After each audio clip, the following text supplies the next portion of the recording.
British కాలంలో చాలా చీకటి చట్టాలు తయారు చేసి పెట్టారు. అందులో భాగంగా భారతదేశంలో మత మార్పిడులకు కేంద్రంగా నిలిచే మిషనరీ పాఠశాలలను సేవా కేంద్రాలుగా చూపించారు.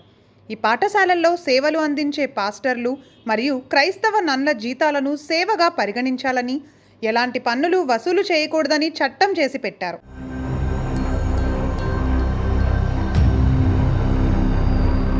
అయితే స్వాతంత్రం తర్వాత వచ్చిన కాంగ్రెస్ ప్రభుత్వాలన్నీ సెక్యులర్ ముసుగులో ఈ చట్టం జోలికి పోలేదు.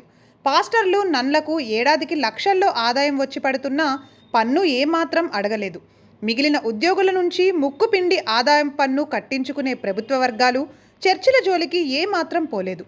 దీంతో మిషనరీ స్కూల్స్లో భారీ జీతాలను ఈ పాస్టర్లు నన్ల రూపంలో లెక్క చూపించేసేవారు.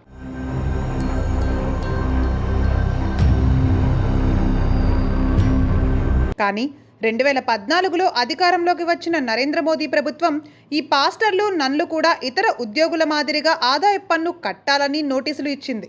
దీంతో క్రైస్తవ చర్చీలు ఏకమైపోయి సెక్యులర్ నాయకులతో శాపనార్థాలు పెట్టించాయి.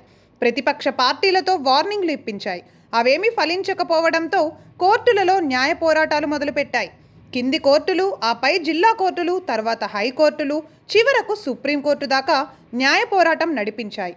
మిషనరీ స్కూల్స్లో పాస్టర్లు నన్లు చేస్తున్నది సేవ మాత్రమే అని, అది ఆదాయం కిందకు రాదు అంటూ వాదనలు వినిపించాయి.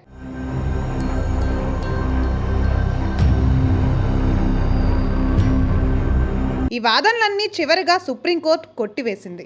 ప్రధాన న్యాయమూర్తి justice Y V Chandrachud, justice Pardiwala, justice Manoj మిశ్రాతో కూడిన ధర్మాసనం చారిత్రక తీర్పు వెల్లడించింది. దేశంలోని ఇతర టీచర్లంతా ఆదాయపు పన్ను కడుతున్నప్పుడు ఇక్కడ ప్రత్యేక మినహాయింపులు ఎందుకు అని సూటిగా ప్రశ్నించింది.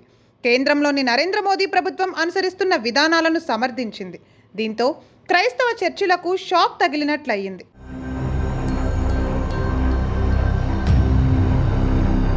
ఈ తీర్పుతో పాస్టర్లు నన్లు కూడా ఆదాయపు పన్ను కట్టాల్సి ఉంటుంది.